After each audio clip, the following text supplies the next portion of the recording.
kumusta ulit kayo mga citizens? Sana nasa mabuti at safe kayong kalagayan ngayon. At may napanood akong balita tungkol sa isang rider na nakalagkat ng isang truck. So, sa balita, makikita may isang trailer truck na nakatigil sa isang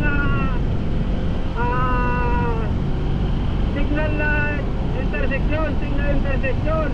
Nakastop sila, nakastop yung trailer at kabiit na niya naman ay isang garbage truck. So, makikita sa video na may bigla na lang na may sumingit sa isang motor. Hindi ko lang matandaan kung mayroong itong